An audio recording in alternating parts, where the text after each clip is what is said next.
Hey guys, Jay here, and POE2 is coming around very soon, at least the early access, which, hey, it looks amazing already. Anyway, I am Jay, I am a long time POE1 player, and since the start of my YouTube journey with POE, I pretty much just specialize in a particular archetype of build, which is cast when stunned. Or, it is in a larger group of build that is trigger build in PoE1. And even though GGG's philosophy for game design does not really favor the trigger build archetype, they actually provided a lot of tools and a lot of cool new toys to mess around with in PoE2 that we already confirmed to exist in the early access. And in this video today, I want to talk about all of those. And potentially, if you are also interested in this kind of build, if you don't know what it looks like, I will make sure to leave a link in the description to two videos actually. One is a cast when stun build character, showcase some kind of things. That is mine. And then the other one is a word loop build, a very famous build in Path of Exile 1. Asmongold actually played word loop.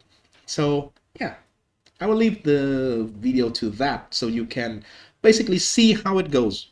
You don't need to understand it because it's going to not be the same in PoE2. It's going to be a completely new thing. But anyway, if you already know, stuff about PoE1 and you are also interested in trigger builds like I do, then let's hop in. So, first thing first, the ascendancy choice. I think this is actually important because for the latest information that we received from the interview of Targeted Try with Jonathan Roger just earlier today, for me, my time, he confirmed that we cannot yet change ascendancy in the early access. We always have the ability to change ascendancy, at least for the same character class. So if you are, for example, here in the case, we are a mercenary, for example, my plan initially is I go for a mercenary and then I go for a witch hunter, which is a pretty obvious strong starter. But that is not, the case anymore, as we cannot change into the Gemling Legionnaire later.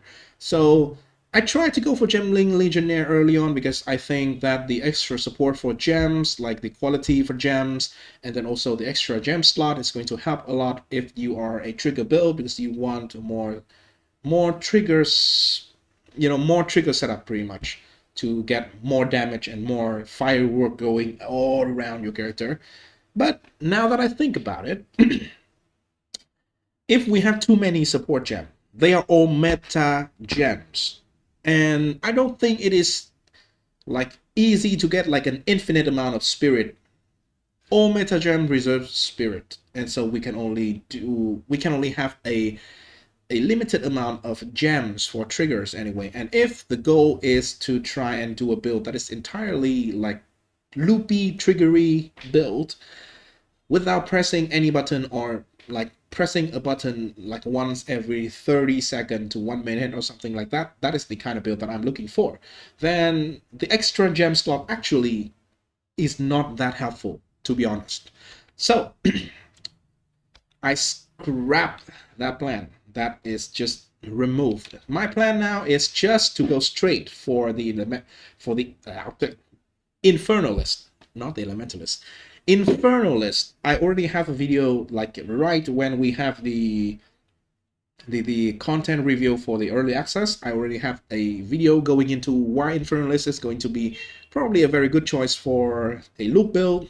And if you want to check it out, I'll leave the link in the description as well. But here in this video, Infernalist is going to be my starter plan as well, not my second character like I initially planned. So Infernalist, the thing about Infernalist is extremely nice for mana sustain because you don't worry about mana at all with the node that convert all of your mana into a resource named Infernal Flame. Infernal Flame, instead of going down as you cast spell or attacks, it actually goes up. And when it reached the maximum number, you would take damage based on that maximum amount of Infernal Flame. So if we can find a way to mitigate that damage, or if we can find a way to sustain that damage, regardless, you can have a lot of things to do with that, because that damage is pure fire, so you have a lot of fire resistances. You can mitigate a lot of those damage, and assuming if you have, say, a lot of regen, and maybe if life recoup is still a thing in the game here. So life recoup is you regen based on the damage that you take. So in PoE1, it's a pretty strong recovery source for, at least for my kind of character, because when stun character, because you take a lot of damage and you recoup a lot of those damage. If that exists in PoE2 as well, that is going to be very helpful for the Infernalist here. And also we might have spell leech as life as well. So or just general damage leech as life. So we can have leech. So potentially, I think it should be not too crazy hard to sustain through the damage of the Infernal Flame, I believe, at least. Anyway, that out of the way. We have the meta gems themselves. The first one I want to mention here is Cast on Critical. This is a legendary cock gem in PoE1. In PoE1, it works a little bit differently. So you crit with an attack, and then any linked spell will be cast when you crit with that attack. So in PoE2, I think, first of all, they changed the mechanic like quite drastically. So you no longer just cast on crit. When you crit, you gain energy, and if you gain enough energy, you will cast the skill. So here, gain 10 energy when you deal with critical strike with a skill. I do believe probably the energy is always capped. For these skills, they are capped at 100, so you need to deal 10 critical hits to gain 100 energy. So if you are using a skill that hits multiple times, or you have multiple skills that all crit, then that means you can just have a bunch of energy for the cast on critical, and then it would just blow up with a lot of spell that can crit itself. I don't see any limitation here yet on if the cast on critical, if it releases a spell, that spell crit, does it gain energy back? I think it will still does. If it doesn't, it's not a big deal. But if it does, it's going to be better, basically. So anyway, the good thing is in PoE2, cast on crit actually works on spell as well. So if you initially crit with a spell, you also gain energy from the wording we see here. There is nothing specifically mentioned that you need to crit with an attack. That is a very vital information, and I do believe that they do not forget about it, right? So assuming it is going to work this way, when you crit with a spell, you can trigger the spell that is linked to cast on crit. That is going to basically get this gem in the loop. Very nice addition. All right. One thing I want to talk before I move to the next one.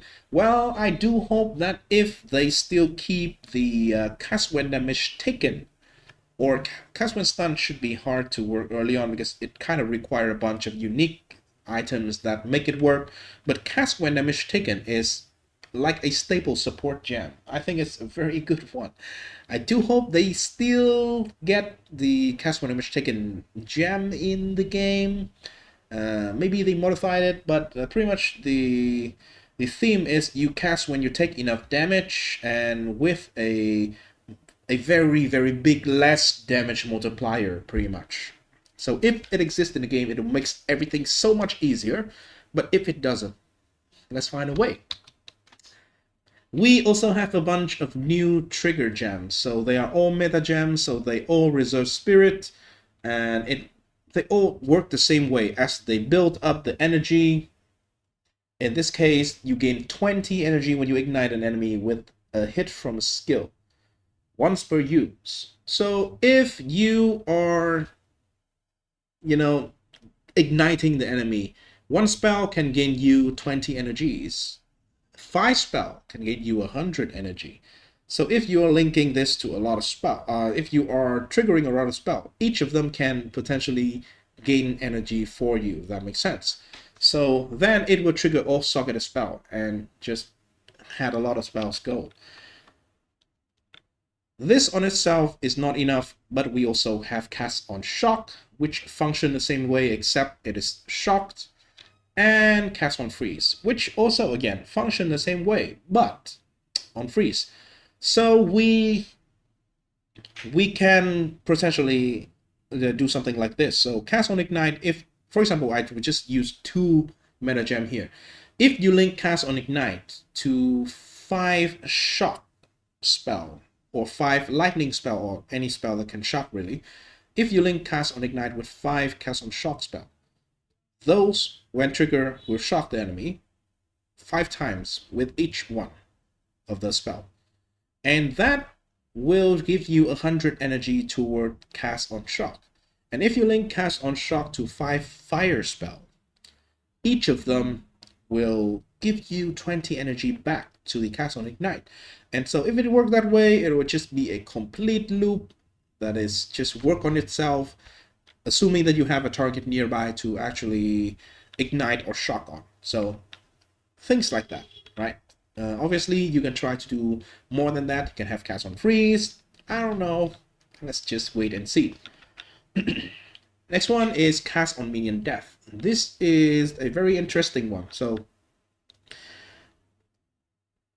you can have minion that is permanently around your character in POE2.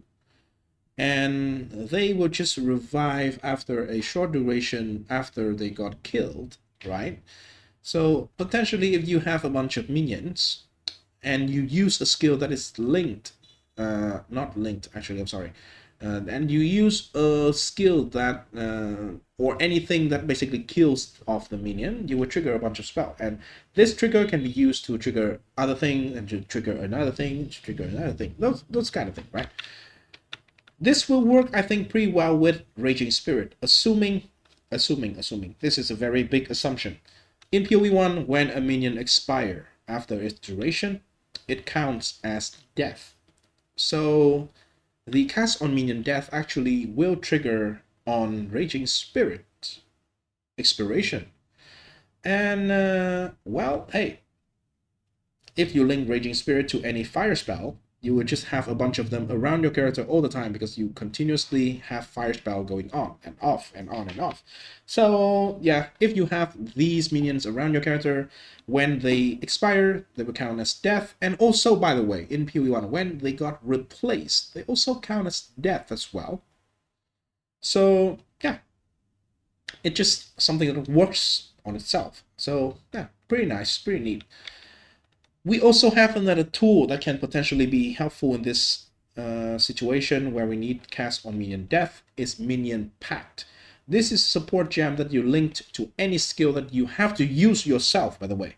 This is the wording that you can see here. Skill that you use yourself. So yeah, if you linked it to like a movement ability, say shield charge, if you use a shield, probably you won't use a shield. Because you want to use scepter for more spirit. Or maybe lightning warp is the skill that we know exists. So anything that you don't mind using like once in a while or when needed, then that skill is going to kill off a minion that is nearby. That can be a permanent minion when you are not already in a fight. But when you are in a fight, let's just assume that the Raging Spirit are there because you summon them with fire spell. The wording here is the skulls that rush at nearby enemies and rapidly attack. Enemies will not directly engage these minions. So with the same wording as this is, the Raging Spirit still have life and can die. They just do not get like attacked by enemies. Also, I think they can still be damaged by like elemental effect, like environmental effect, like a burning ground or something like that. But anyway, most of the time, most likely you will have a Raging Spirit somewhere that is maximum life, that is 100% life, and you can use Minion Pact on it.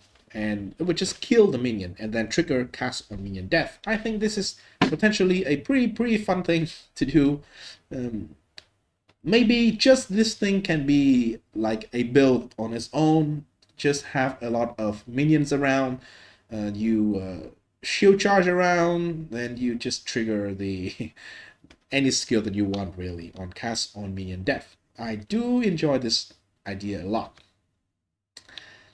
Anyway, talk a little bit about the spells that I think are going to be pretty good for the elemental ailment they cast on Ignite, Shock, and Freeze. First thing is Ball Lightning. So you can see here, the gem has a massive multiplier to chance to shock. 750% chance to shock. This is a more multiplier. So by calculation, very simple calculation, if you have like 12% to 15% something, you should have more than 100% chance to shock the enemy. So this pretty much kind of guarantee a shock when it hits the enemy. I think the shock meter, the shock in POE2 is going to be something not like breaking a threshold in POE1, 5% maximum health, but in POE2 it probably is like building up a meter, like when you build up a meter to freeze or to stun the enemy, sort of like that. That is going to apply the shock. So skill like this with a lot of hits, but small hits can still shock the enemy. So I think this is going to be an amazing skill for shocking the enemy, especially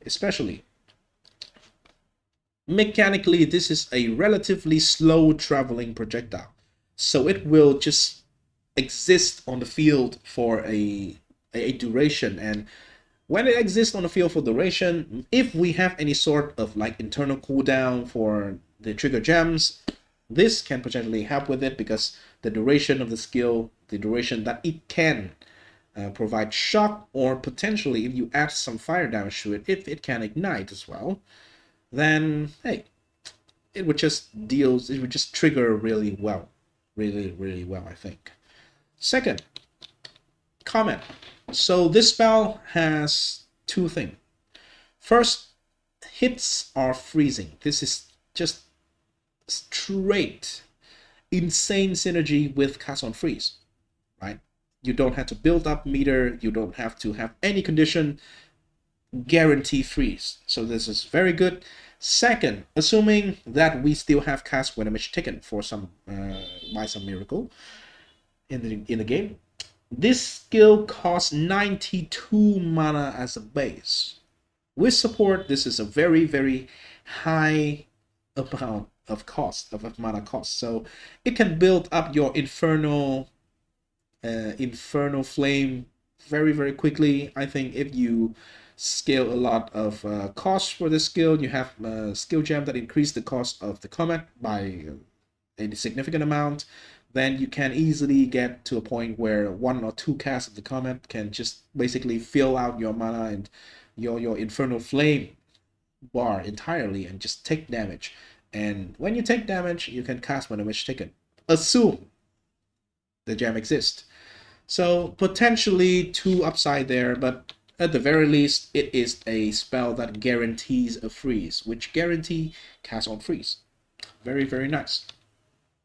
Spark. This is probably the most interesting spell for me because, first of all, it looks really cool. It looks so much cooler than POE1. From all the showcase that we have seen so far, this looks amazing. And also, mechanically, I think it is still as strong as in POE1. So it fires a lot of projectiles. The projectiles will randomly travel around, and if it hits a wall, it will bounce back. So that is a very nice thing, because in POE2 we actually have an additional support gem that can support frost wall or any wall skill really. It is called Fortress Support. That skill will that support gem will just make any wall skill, instead of making a line of wall, it will create a full circle that is going to basically lock enemies inside that circle. And if all the spark projectiles, they are in that circle, they would just bounce off the wall, and every single projectile can just hit the enemy, assuming they don't pierce and go out. So that potentially can be a very good interaction for like bossing damage or something. But spark has a very nice potential there, right? And if you add like fire damage to it, maybe get it passed through flame wall, then you can also ignite with it as well. It lasts for duration. It has very good synergy, good coverage, so it's synergy pretty well with this kind of trigger that we want to do. From all that we know, I think we can only use one copy of Spark, so it is going to be a big decision on deciding where to use it with. So yeah, I'm excited to try everything out. This Spark Gem is probably going to make the cut. It's probably like the first choice for the spell that I'm going to trigger. The next one, Firestorm. Firestorm, it has a lot of hits and a very long duration. So when you trigger it once, it will continuously rain fire down on the enemy in that particular area. And for bosses, when they do damage or things like that, there's a lot of cases I do believe that bosses will just be kind of stationary in an area. So they will continuously get hit by the firestorm, the little fireball that rain down from the sky. So each hit can ignite the enemy. You get like 10 hits per second here, one impact every 0.1 second, so 10 hits per second for 6 seconds. So this can keep the loop going in a lot of cases, I do believe. So that is going to be everything. So keep in mind, this is entirely speculation. This is all based on information that we know from POE1 and also the information that we know from all the reveal of POE2 content. So there is no guarantee that it is going to work the way that I want it to work. But hey, I'm hopeful. Hey, I'm in high copium right now. But let's hope that there is a possibility to make these kind of build viable, or at least functionable in POE2, and then we work from there.